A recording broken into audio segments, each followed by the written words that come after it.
Nous voici ensemble pour discuter de ce deuxième chapitre. On va introduire les macronutriments. Alors déjà, qu'est-ce que la notion de macro et micronutriments? Donc les macronutriments constituent la majeure partie de l'alimentation et fournissent l'énergie dont notre corps a besoin. Ce sont les glucides, les protéines, les lipides, les macrominéraux et l'eau. On parle en général principalement des glucides, protéines, lipides. Les micronutriments n'apportent pas d'énergie. Ils sont pour autant indispensables au bon fonctionnement de l'organisme. Ce sont donc les vitamines, les minéraux et les oligo-éléments. On va se concentrer sur les quelques macronutriments importants. Les glucides, tout d'abord, donc les carbs en anglais. Les glucides sont essentiels dans un cadre de vie sain, dans un mode de vie sain. Alors pour ceux qui ont participé au programme Stop au sucre, c'est vrai qu'on a un peu diabolisé les glucides. C'est principalement le sucre industriel, les aliments processés et sucrés artificiellement. Les glucides sont donc essentiels. Mais attention à bien les choisir. On va préférer ceux qui ont une haute teneur en fibres et en minéraux, que le corps va pouvoir absorber lentement. Ce sont des aliments qui ne sont pas raffinés, qui ne sont pas transformés. Donc ce sont les légumes, les fruits, les céréales entières, les légumineuses. La nourriture végétale devrait représenter 50 à 75% de notre quotidien.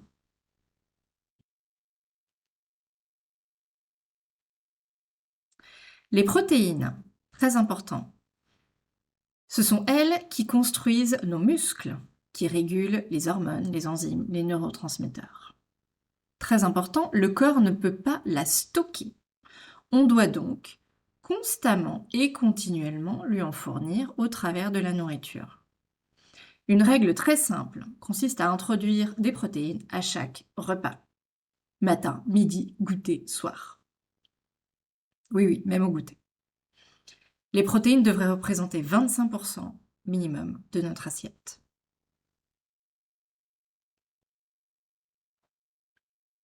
Les lipides. Le gras, c'est la vie. Mais pourquoi est-ce qu'on l'a diabolisé? Donc c'est ce qu'on appelle le bon gras. Les poissons, les oléagineux, les graines, qui aident à réduire les risques de diabète, de cancer, de démence. Il a de puissantes propriétés anti-inflammatoires et il rend la nourriture satisfaisante au goût. Il faut savoir que 60% de notre cerveau est composé de lipides, d'oméga 3 précisément. L'eau. Le corps humain est composé d'environ 60% d'eau. Les niveaux de fluide dans le corps varient constamment. Et notre corps est chargé de ce qu'on appelle l'homéostasie, c'est-à-dire faire en sorte qu'il y ait un équilibre parfait dans toutes les choses qui le composent.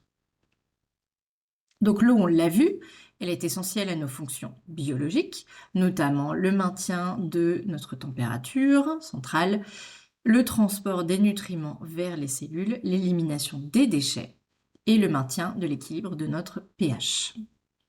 La quantité réelle que nous devons boire, elle dépend, elle est très individualisée et elle dépend de nombreux facteurs, notamment est-ce que nous sommes un homme ou une femme, l'âge bien sûr, les éventuels problèmes de santé, l'environnement et surtout l'activité physique. Il y a certaines recommandations d'apport hydrique pour les hommes de 3,7 litres par jour et de 2,7 pour les femmes. À nouveau, c'est une moyenne recommandée. Ça ne veut pas dire que vous devez boire 2,7 litres d'eau en plus de ce que vous mangez. Les liquides se calcule à partir de toutes les sources aliments plus boissons qu'on va consommer dans la journée. Donc souvent, ça vient de 20% des aliments, les fruits et les légumes, et les 80% restants viennent des boissons, y compris le thé et le café. Une méthode simple consiste à se peser avant et après une séance d'entraînement. Et on cherche à remplacer la différence de poids par des liquides.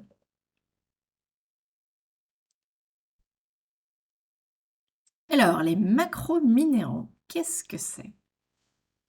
Donc, les macrominéraux, ce sont tous ces éléments dont vous avez déjà entendu parler. On va les détailler chacun et voir quel est leur impact et quel est leur rôle dans notre corps. Donc, premièrement, le calcium. Il sert à la formation des os et des dents, mais pas que, la coagulation du sang, la transmission neuromusculaire, la contraction musculaire et la conduction myocardique.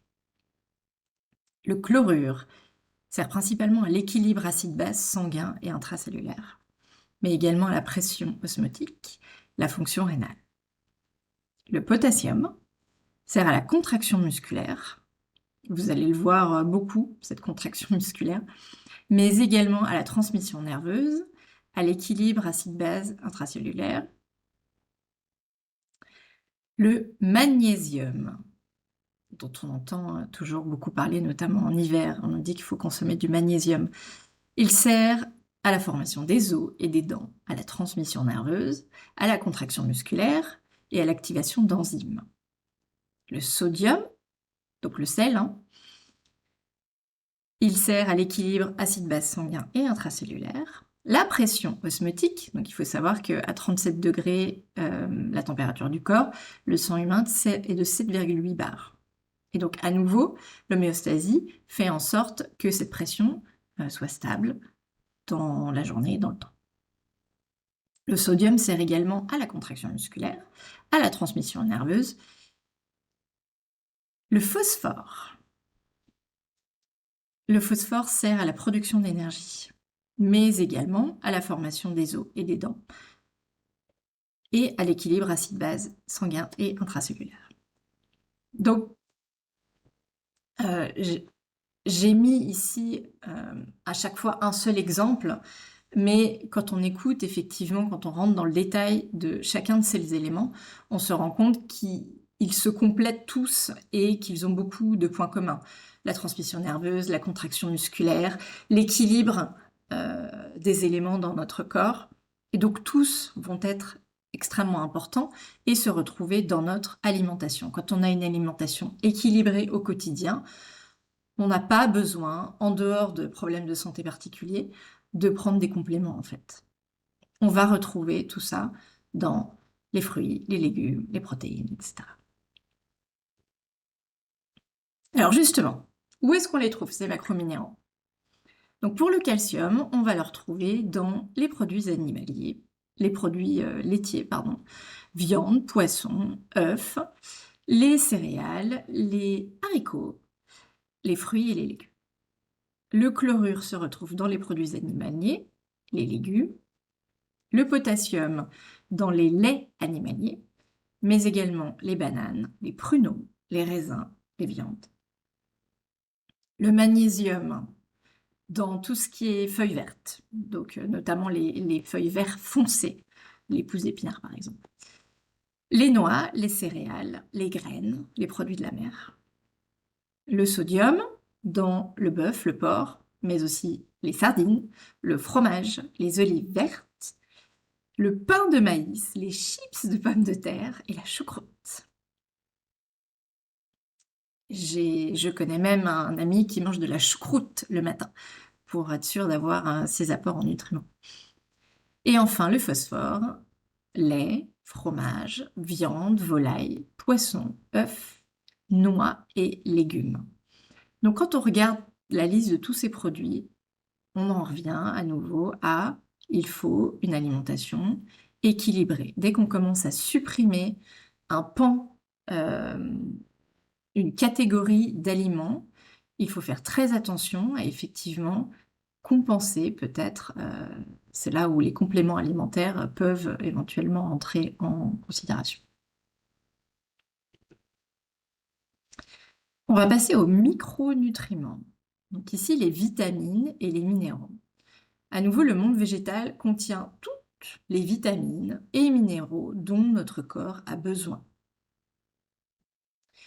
Ces micronutriments aident à réguler notre métabolisme et la bonne gestion du poids, de la glycémie et participent à la combustion des graisses en énergie. Donc, par exemple, la vitamine B aide aux fonctions nerveuses et aux hormones. Le magnésium régule le taux de sucre dans le sang. La vitamine D régule plus de 200 fonctions dans le corps.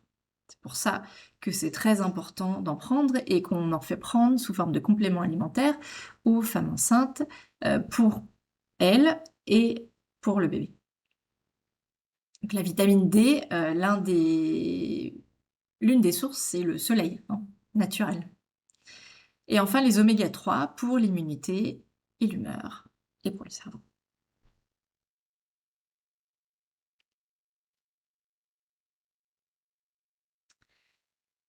Je voudrais, pour la prochaine fois, que vous fassiez le test de vous peser avant et après une séance de sport pour voir combien d'eau vous avez perdu en transpirant. Et surtout, identifier combien vous devez en remplacer. Si vous y arrivez, vous pouvez également essayer de boire dans l'heure avant votre séance de sport 300 à 500 millilitres si vous y arrivez. Et continuez bien sûr à boire pendant votre séance. C'est très important. Merci beaucoup.